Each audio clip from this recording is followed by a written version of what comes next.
Hello and good day, ladies and gentlemen. Thank you so much for tuning in. This is your captain speaking, and welcome to We Educate Racing.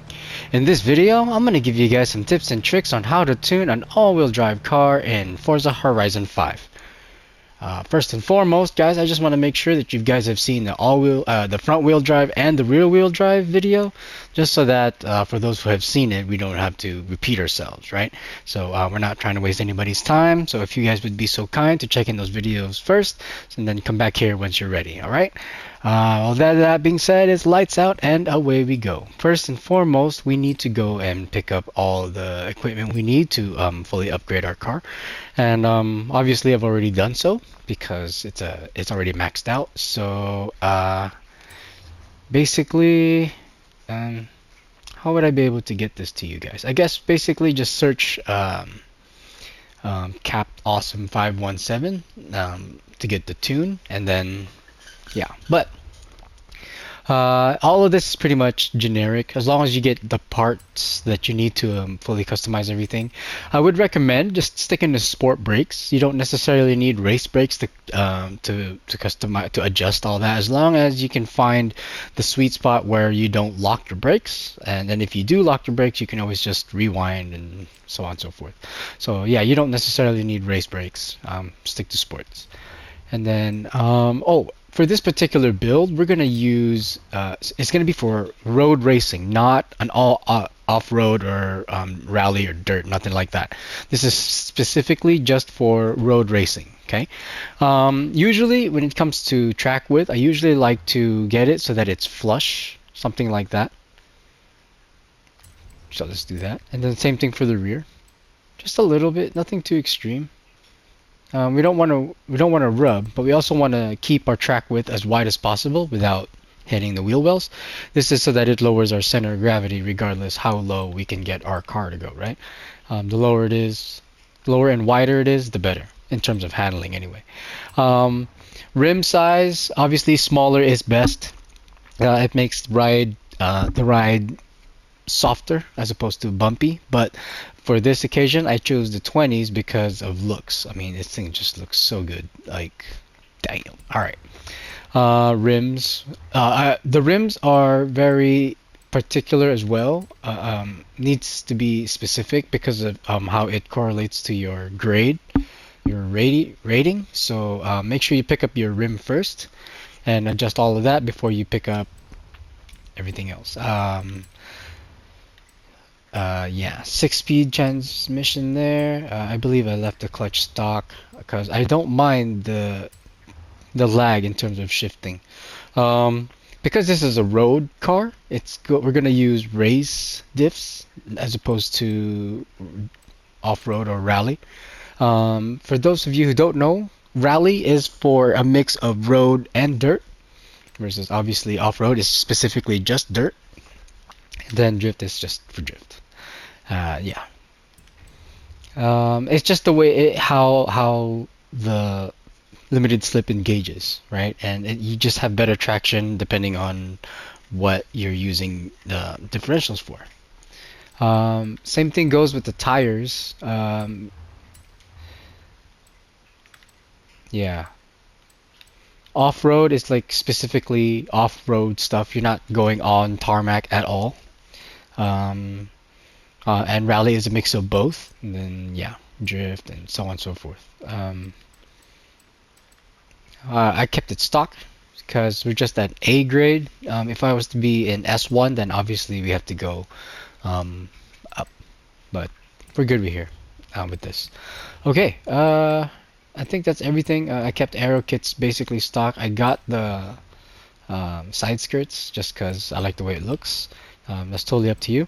Again, this will be universal. It's just a matter of figuring out how to upgrade your car so that it is maxed out, right? I left a certain part out in terms of tuning so that you guys can do this with me. It's the tuning of the stiffness of the springs, right? And if you've seen the springs video, you take the full weight of the car and multiply it by the weight ratio, which is 0.55, and then divide it by 2 because of the 2 springs, and then you get 788. So this makes it so that the strength of the spring supports the front end of the car, which is 55% towards the front. Was it 55? Yeah. And then same thing for the rear, 2,866 times 0.45 divided by 2, and you get 644. Now, because of braking and the engine being in the front, there is more mass in the front, so we have to increase the front spring a little bit. And by a little bit, I'm gonna guess 2 points, so it's gonna read 808.4. This isn't necessarily specific, this is just my 8.804, right? Yeah. This is just my personal thing. You don't necessarily have to do this for yourself. It's just considering that there is more mass in the front, therefore the suspension will oscillate more. So you have to take that into consideration. So just adding a little bit, like 20 or 30, it's up to you. But I think 20 is good. Now, for the ride height, I specifically chose 4.6 and 4.8 just because I wanted to slam the my car. But I'm expecting to bottom out with this, so when we go and drive around, we might have to increase this, but for now we'll leave it. Okay, and going back to tires, as before, 32 and 28 seems to be the magic number. In some occasions, this setting makes it so that the rear wheels will heat up much more so than the front. So either you could increase the front or soften the rear, but don't do it for both. Just leave one and then adjust for the other. Okay, so but we're just gonna leave it at 28, no big deal. And then for gears, now this is very important, guys. In the front wheel drive and the rear wheel drive video, our transmission looks just like this: 134, 164. Technically, the only numbers that I'm looking at is the 2.2 and the 1.0. All right, and then everything else in between, I'm just sliding around so that it looks like that on the graph. So it don't technically, these don't technically matter. You can adjust this however way you guys want to. But what's important is the 2.2 and the 1.0. Okay, and then the best gear for acceleration in terms of launch is 310 for this car, or for this transmission anyway. But see, here's the thing, guys. Okay, this transmission is specifically for a two-wheel drive setup, either front or rear wheel. This might actually have a little bit more torque for front wheel drive cars, but for rear wheel drive cars, this is like ideal, right? The problem is with all wheel drive cars, there are two sets of axles, not just one. So this will be, this does not have enough torque to spin all four tires. So therefore, what I would do is just slide everything down. So 1 will become 1.4, 1.14, 134, 164, yada yada. This is so that the higher the number obviously produces more torque, and obviously we need more torque to supply to provide wheels torque for the wheels, all four of them. All right, and then for this is usually like, usually have it at 5. I think that's okay. If you want to go a little bit closer, like let's say for instance that if you have it set at 5 and you accelerate and you peel out all four tires, that means this is too high. So you can drop it down to maybe 4.75. Try that. If this is too short, then, or as in it has too much torque to spin all four wheels, then you're good. Technically, you kind of not necessarily want it to bog, but you also want it to pick up on acceleration. It's bogging, but it's accelerating. Not necessarily like having a hard time accelerating, right? It's having a hard time accelerating because this is too low. It's spinning too fast, or you peel out all four wheels because this is too high. And so yeah, you just kind of have to find a happy medium. But for now, we'll start with 5. And then we'll test this with traction control for launch. And then for final drive, just set it so that the last needle is somewhere around there, like right there, whatever. And then we can test top speed if you guys want, but yeah. Now, for front wheel drive, technically, the it's the you can have it set up. Okay, let me start over. The way I want my all-wheel drive to drive is like a rear-wheel drive car. Okay, so let's jump to differentials. And so technically, if you have an all-wheel drive car, sliding this to the rear makes it a rear-wheel drive car. So you don't need to change your transmission or your drivetrain. So that saves you X amount of whatever money. Just convert it, just slide this to the rear, and you have a rear-wheel drive car. But at the same time, as much as I like a rear end dominant all-wheel drive car, I still want the front end to pull so that I can slide around, drift around, and just keep the throttle down, and the car will just drive. So I like that around 60/40. Okay, make sure you establish this first before you tune everything else. Um, once we establish this first, and then we tune everything else, if you want, you can slide this around and see how you prefer your all-wheel drive car. You want a livelier rear end, then slide this more to the rear.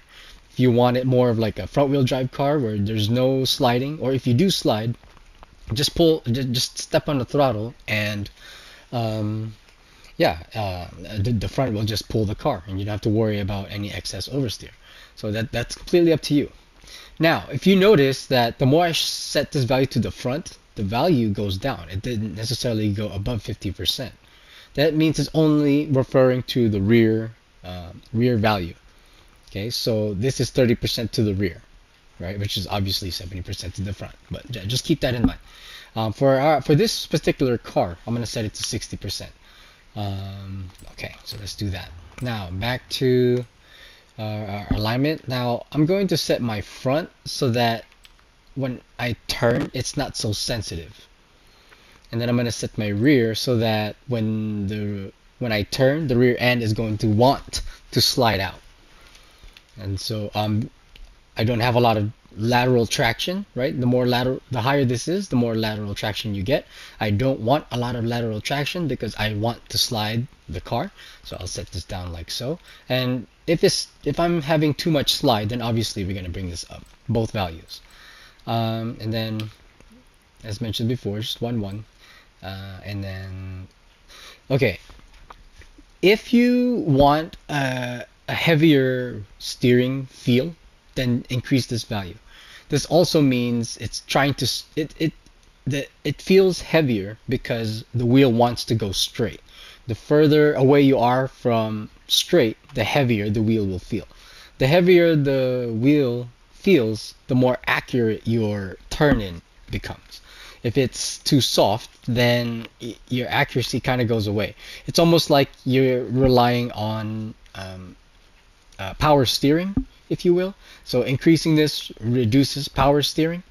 So that's technically what's happening. Not really, but that's how it feels anyway.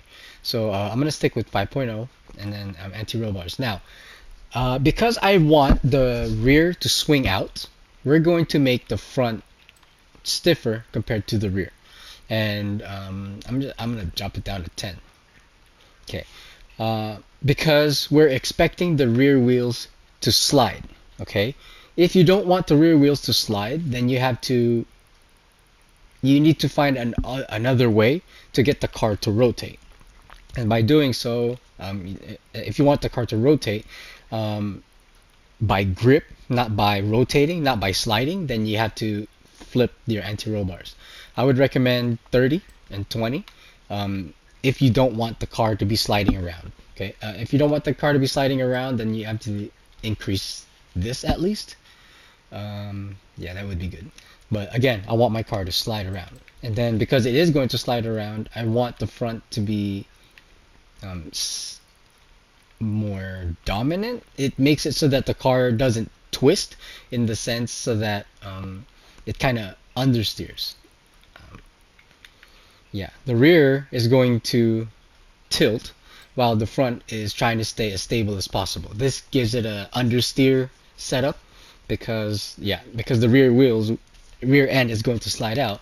We want to counter any excess oversteer with the anti-roll bars. Okay, This makes it so that as soon as we initiate the slide, the car is very stable. It's easy to return back to your uh, forward direction. Okay, so yeah, we already done this. Good. The dampers stay the same because it's a road car. Oh yeah, right? Mexico is bumpy, so 12 and 10, 8 and 6, easy. Aero we don't need, brake we don't need. Differentials. Now, in the front wheel drive video, I had this to 40. Okay, so I want the front to drive like a front wheel drive, and then I want the rear to drive like a rear wheel drive, obviously. Like this is how we had our FR, right? But regardless how these are set up, 60% of it would be more towards the rear, right? You'll feel this will drive like a rear wheel drive car, but we're also relying on the front wheels to pull the nose forward so that when we're sliding around, any excess oversteer we can fix. Okay. If you have it set to rear wheels, then it's going to be very difficult to swing the car back forward. So here we go. I don't have drive on my wheels, so I had to turn off my controller.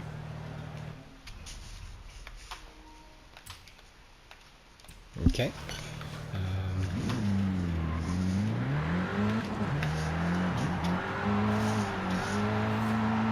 Yep.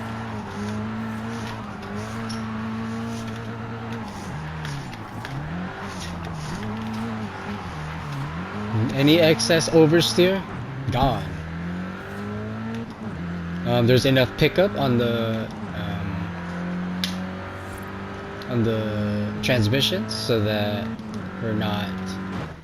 Sorry, bro. I need to take a picture of that. Almost there. I'm like over 500 cars already. Oops. Oh! You can do that? Yo! That's crazy. I'm in Horizon Solo. And usually there's like X amount of cars on track at all times, but because we are Horizon Solo, there's so many more cars. That's great. Anyway, back to what we were talking about. Oh yeah, we're gonna do our launch. Yeah, that was good. And then I want to see if we can also reach our top speed with the gear that we have. We'll just jump here. Oop. But yeah, the only thing to remember to take away from this is the transmission. You need to set your transmission to accommodate for all four wheels, not just two. And then set your differential so that you can set how you want the car to drive, a more rear wheel drive feel or a front wheel drive feel. It's totally up to you. But for this build, we are totally just gonna use oh cool. We'll have it set to 60/40 because I want a rear wheel drive dominant all wheel drive car. Oop, another one. Oh, did I miss it? Meanie. Nice. It's like the easiest way of doing it. I mean, the transmission seems good. If I was to go any faster, then it's either going to be because of it's a downhill or we're drafting. But just right about there, just before red line, I think is perfect. Very good.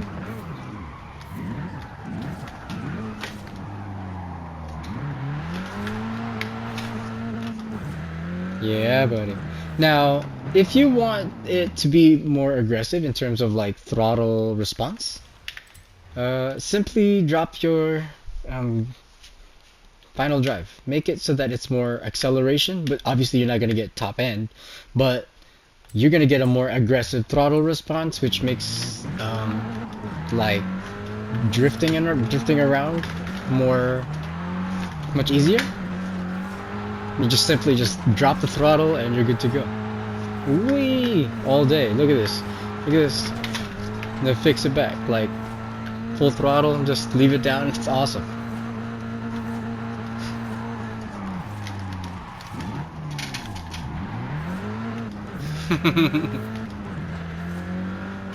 Oh, this is fun. Oh man.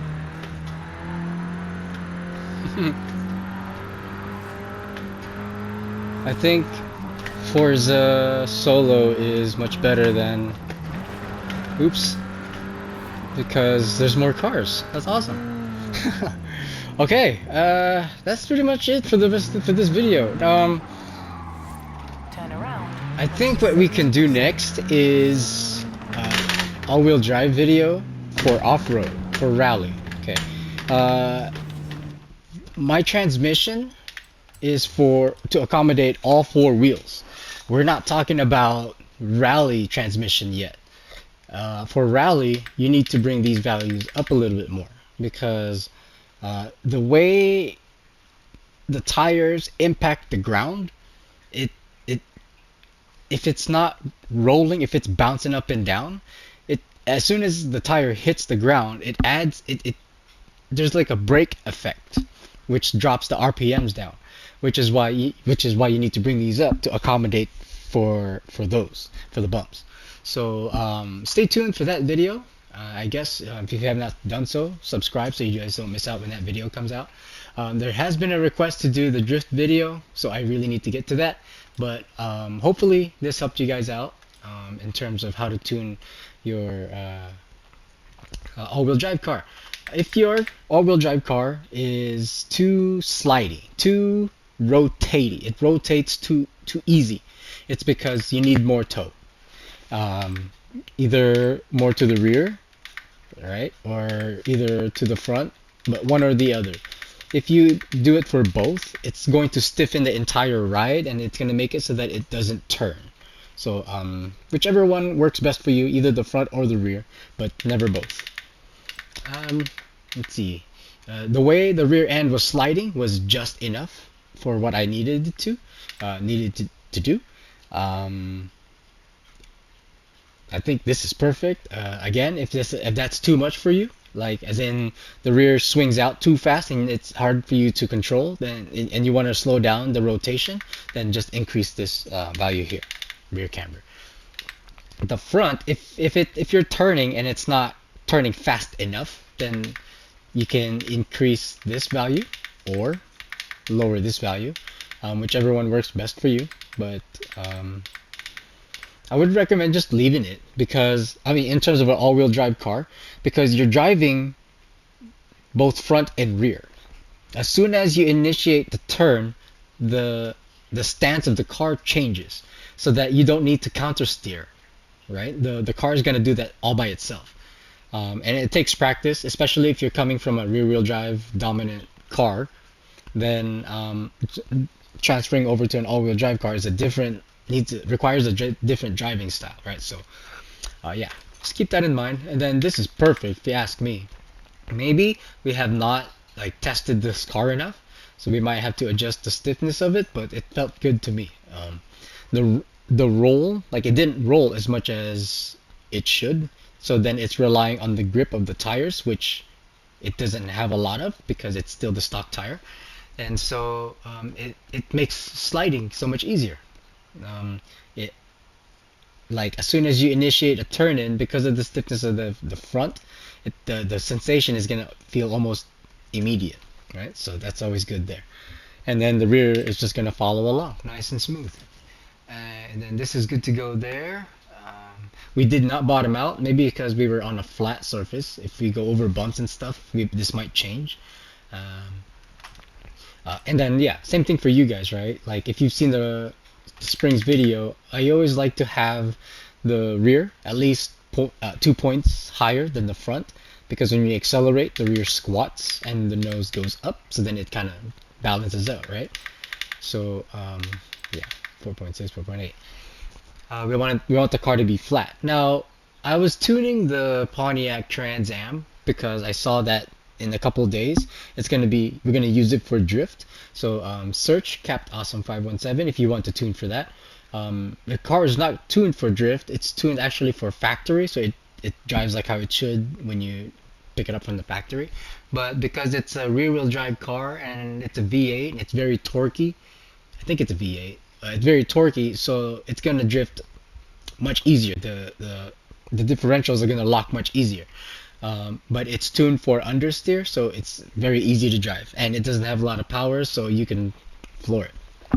The philosophy is if you cannot drift with 100 horsepower, you can't drift with 1,000. So that would be a good car to learn how to drift with. It's very slow, so you gotta floor it, but that's part of learning how to drift, right? So yeah, again, we're gonna be making the drift videos soon, so stay tuned for that. Not only is it going to be just tuning drift cars, but we're also in part two. I'm going to teach you guys how to drift. Yeah. Without leaking too much, just stick around, subscribe so you guys don't miss out, and then like if you guys learned anything, or just enjoy the content. And yeah, thank you guys again for watching the video. I'm sorry that this video was delayed. I've been so busy the past month. I had a 1-year anniversary with my wife. My kid is out of school. The lawn needed to get worked on, and man, I'm just all over the place. So yeah, thank you guys again for watching, and until the next time, we'll see you then. Bye bye.